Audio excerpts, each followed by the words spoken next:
At the start of March, both J.P. Morgan and Goldman Sachs predicted gold would soon hit $3,000 per ounce. By the middle of March, it had happened. Call the proud Americans of the Patriot Gold Group today before it's too late. Patriot Gold Group is Consumer Affairs' top-rated gold IRA dealer 7 years in a row. Call 888-753-1647. Good evening. I'm still reporting on Joe diGenova's concern over yesterday's 5-4 Supreme Court ruling on continuing the deportation of illegals. Yesterday, the Supreme Court held that the administration can use a wartime law to deport alleged foreign gang members, throwing out another U.S. District Court judge's ruling that had blocked the administration from using the Alien Enemies Act to deport illegals to an El Salvador prison. However, according to Joe diGenova, it's not all good news. The ruling said that the migrants' lawyers had filed their lawsuit to prevent removal in the wrong court, their favorite court, Washington, D.C., instead of a court in Texas where these detainees were confined.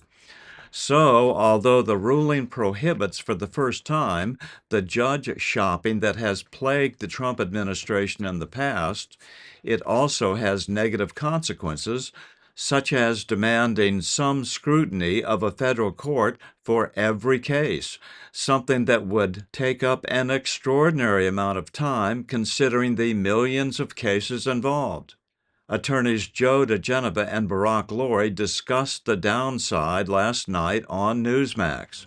A 5-4 decision to allow migrant deportations to resume. You heard about that, right? And it was the Supreme Court Chief Justice John Roberts, a guy we've grown rather skeptical of. Anyway, it's a good thing because the bad guys, like this individual, can't come back into the United States. He's got to stay in that very intense prison in El Salvador.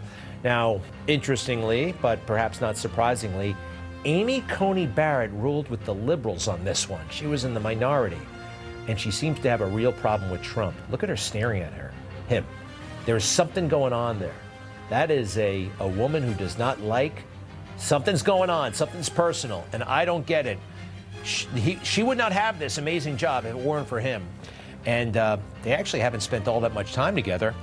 Let's bring in our experts. I understand Joe diGenova. We don't have him yet, but we do have Lurie, the noted attorney and radio show host. Barack, you're always great on this stuff. And is there a personal component? Did you notice that stare? I don't want to make too much of it, but it's very weird how she's ruling, and it's weird how she's looking at President Trump. It's very hard to figure out her. I think she does seem to have some sort of animus toward Trump. One wonders always when somebody makes strange decisions like she has been doing, whether there's something else nefarious going on, but it seems like she does instead have some sort of animus towards Trump, and it's hard to pinpoint why.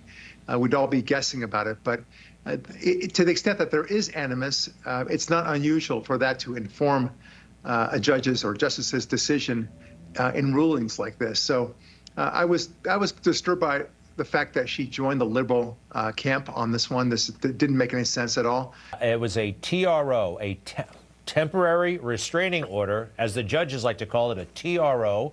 And they said this Judge Boasberg was basically getting carried away with his TRO. So we have a picture of Boasberg.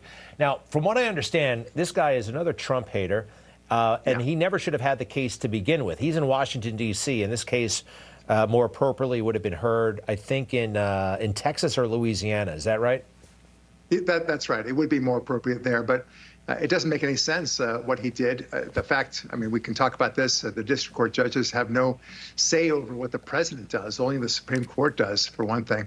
But look, I mean, he had his 15 minutes of fame, didn't he, Greg? I mean, this is going to be it. That's his main glory day has just come and gone.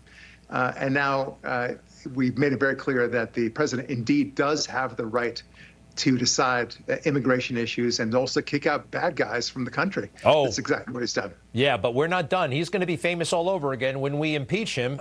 Seriously, he is so conflicted. The conflict of interest is so intense there. Let's bring in Joe diGenova. We have him, the former U.S. Attorney of Washington, D.C., and he knows that swamp, but he's not, it didn't get to him. Joe, welcome. What do you think of the Supreme Court's decision? And we can now deport the bad guys and this Amy Coney Barrett. Well, they came to the right conclusion on the merits, but they also made a really mess of it, because under the act that the president is using, those deportations are automatic. There is not supposed to be a federal court involved giving due process. The Supreme Court ruled that the president can do that, but there has to be a federal court involved now, and that means notice and hearing. So I'm not quite sure how this is going to work out. I'm a little concerned about the language in the opinion.